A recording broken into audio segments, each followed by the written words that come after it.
Hi, thank you for joining me today for the Let's Talk About Infertility event. I'm talking today about how stress can affect your fertility and how you can reduce some of that stress just with some lifestyle changes.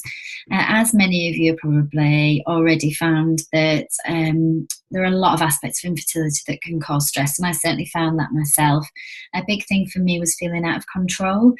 I'd always been able to work hard for things that I wanted, but this is something it doesn't matter how hard you work, you can't do anything about it.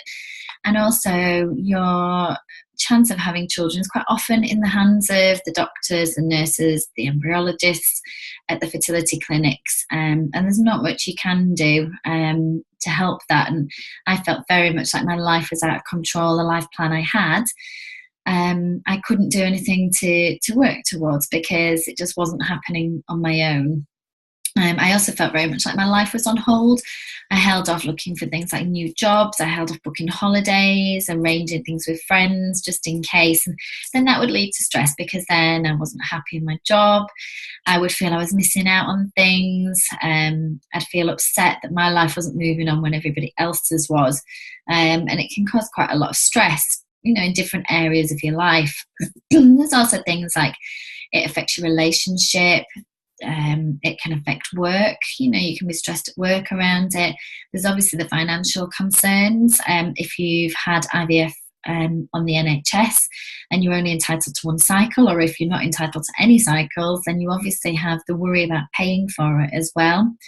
It can affect relationships, not just with your partner, mainly your partner, but also family, friends. So there are a lot of areas that it can cause stress with, and it's very difficult to kind of stop that when you're in the middle of it. It can feel very overwhelming, and it's very difficult to try and shake yourself out of that mood. But it's really important because stress can affect your fertility, and it's really important to try and do something about it. That is something you can take control over, and it's something where you can make changes and feel like you're taking that control back. And so stress is primarily a physical response.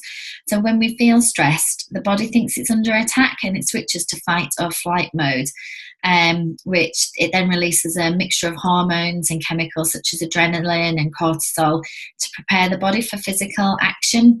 So when you feel stressed, the body sends signals to trigger the fight or flight response, which takes blood away from the non-essential organs for fighting a tiger or running away from one. So things like your reproductive organs, it takes blood away from them because it feels they're non-essential for saving your life when you need to run away from the danger. And it'll send blood to things like your legs and your heart and your lungs because they're the things you need to use to get away and save yourself. So the brain can't distinguish between a stressor, so it doesn't know when you feel stressed. It has the same response whether you are about to be chased by a tiger or whether you're worrying about doing a test. So for your body, it can't distinguish between those. So whatever you think of as stressful, your body will respond accordingly. So if you say get triggered by a pregnancy announcement, then that will trigger your stress response. And being in this state for long periods of time is not good for your body. So if you think about the feeling you get when you're stressed, when you get butterflies in your tummy and your chest feels tight, you start to feel anxious and jittery. That's great if you need to run away from something, and sometimes these responses are brilliant because they can pick up danger for us. So you don't want to completely eradicate this response, but being in it for a long period of time can have a negative effect on your body, and it can affect your fertility. So excessive stress can lead to irregular periods and even cause them to stop in really severe cases of stress, which clearly isn't good when you're trying for a baby. Adrenaline is released when the body's stressed, so as I said, to escape from danger, but it inhibits the production of progesterone, which is essential for building and maintaining the lining in your uterus. Again, it therefore affects fertility and your embryos sticking to your lining. Including, and that would be really important after your transfer. So that's why it's really important after you've had your embryo transfer to try and stay relaxed. And if you're feeling stressed, try things that may reduce that stress to give it the best chance of your embryo sticking. Also, during times of stress, the pituitary glands release high levels of prolactin, which again limits women's fertility. It's very similar in terms of when somebody who's just had a baby is breastfeeding, to stop the body becoming pregnant again while the baby is so young. So that's how it stops reproduction. So by releasing that prolactin doesn't help your fertility. Also, after prolonged high levels of stress, the sympathetic nervous system can become hyperstimulated, which again sends less blood to the uterus and ovaries, which impairs their functioning. So from a physical side of things, you can see there how stress does affect fertility. So there are a lot of things that will affect your fertility there, but it's not just about that. Being in a high state of stress for long periods of time, it just isn't good emotionally either. You know yourself how difficult it is when you're feeling like that, feeling sad and upset. It's not a good place to be in, and it can take time when you're struggling with infertility and going through treatment, waiting for appointments, waiting for your period to start so you can start your next cycle, going through treatment cycles. It can take a long time, and to be in that high state of stress for all that time, it's not good for your body, and it's not good emotionally for you either. Women who suffer from depression, stress and anxiety are twice as likely to have problems conceiving. So it's really important to try and do something to combat that stress and anxiety. And I know it sounds easy, and that it's not, and that quite often we get told to just relax and it will happen. And the ironic thing is that probably is true to some extent, but I know personally that doesn't help, because I was told that. And it doesn't help when you're in that state, but doing practical things that work for you to just try and bring down those levels of stress are really important. Studies also showed that women who showed depressive symptoms after a failed IVF cycle, which, let's face it, it causes you to be like that. It did with me. They had a 13% subsequent pregnancy rate versus 29% success rate by those that didn't show depressive symptoms. So it highlights the need to get help and address the issue. So again, after a failed transfer, if you are feeling really low, it's important to get help. So there's counsellors available. There's lots of different points of help that you can use.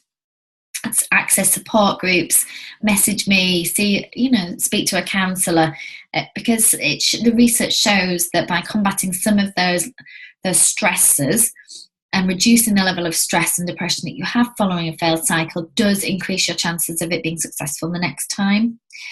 So it's really important to recognise the triggers that make you feel stressed. So as I mentioned, it could be that you feel stressed by seeing a pregnant lady, whereas somebody else who's going through treatment doesn't find it quite so stressful, or it doesn't trigger the same stress response. That is a totally personal thing to you.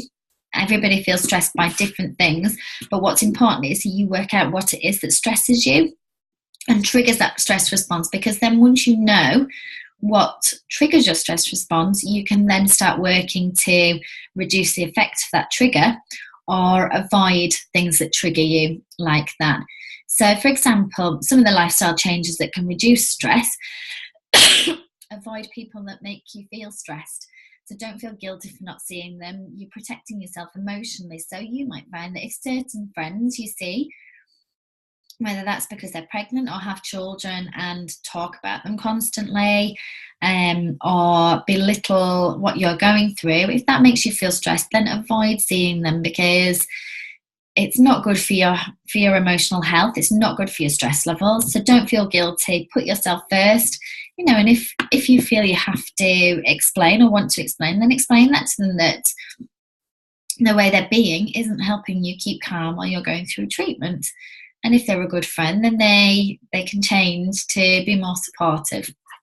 Another way is reduce the external stresses that you are able to control. So if you find that scrolling through Facebook makes you really upset because there's a lot of pregnancy announcements, there's a lot of people talking about their fabulous new job or going out drinking cocktails, if you find that stresses you out, then come off social media. Give yourself some time where you're not looking through Facebook,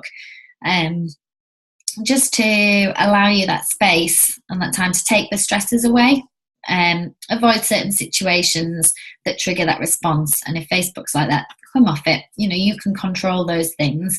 So reduce the stresses you can control.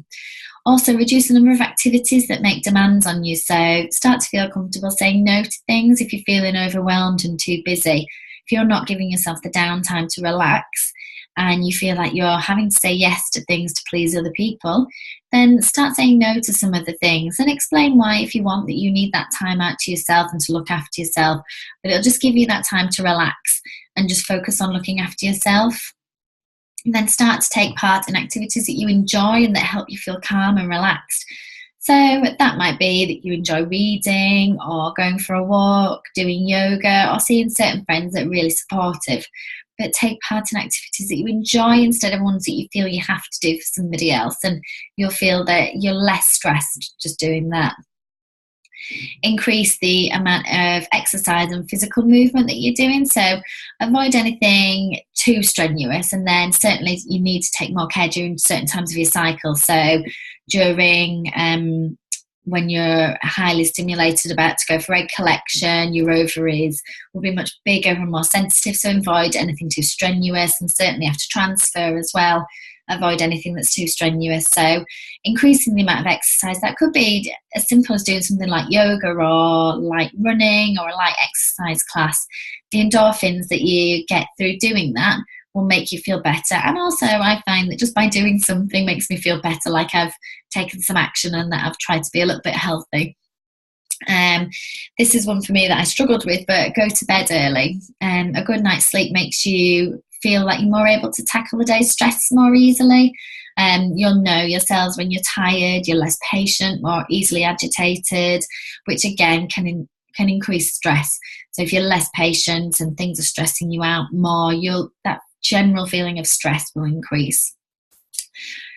This is a key one for anybody going through treatment or trying to conceive anyway, but reduce caffeine, alcohol and smoking. They can all add to your stress levels, as well as add to guilt that you should be cutting down because you're going through treatment or trying to conceive or stopping completely.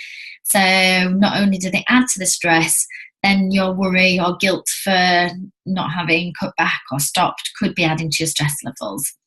Eat small amounts regularly and slowly, so you're giving your body time to digest your food properly. And also when you eat slowly, you realise that you're full quicker. So if you are having to lose a little bit of weight to get your BMI down, then that will help with that as well.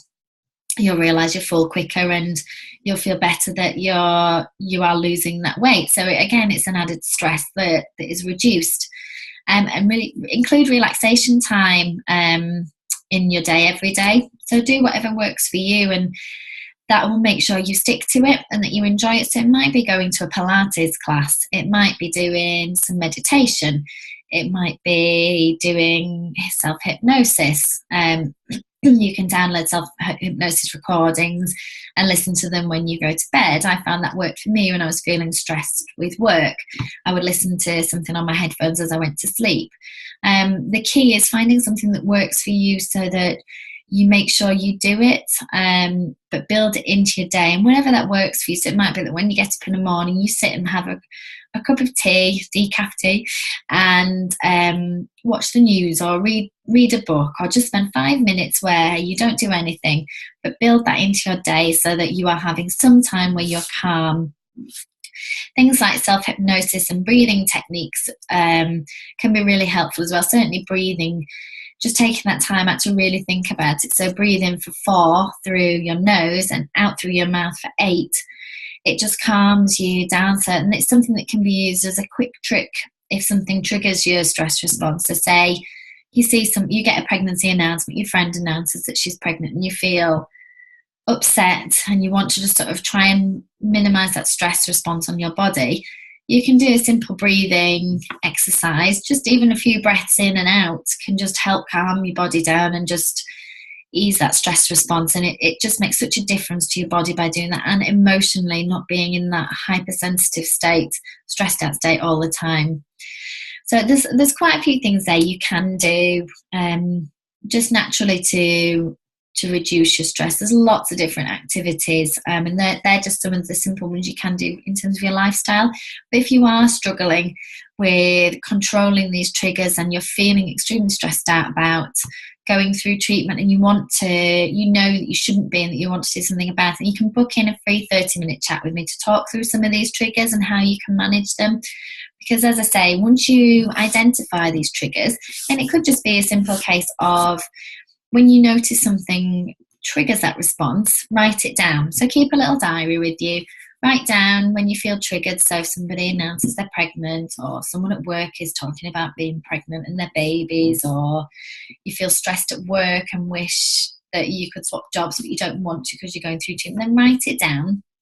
And you'll create a list of things that are triggering you, so you can realise if there's a certain friend that triggers it, if there's a certain thing, so you can start taking action on that. But if you are struggling, let me know. We can book in some time to have a chat, and I can help you with that as well. And we're all here as a support group to support one another. So if you're having a bad day, post about it. I'm sure other people know exactly what you mean and be willing to offer some words of support, including myself. But please don't struggle on your own with stress. It's really important to try and keep your stress levels down physically and emotionally. So please don't struggle on your own. Contact somebody if you are feeling really, really stressed, and especially if you're feeling really low.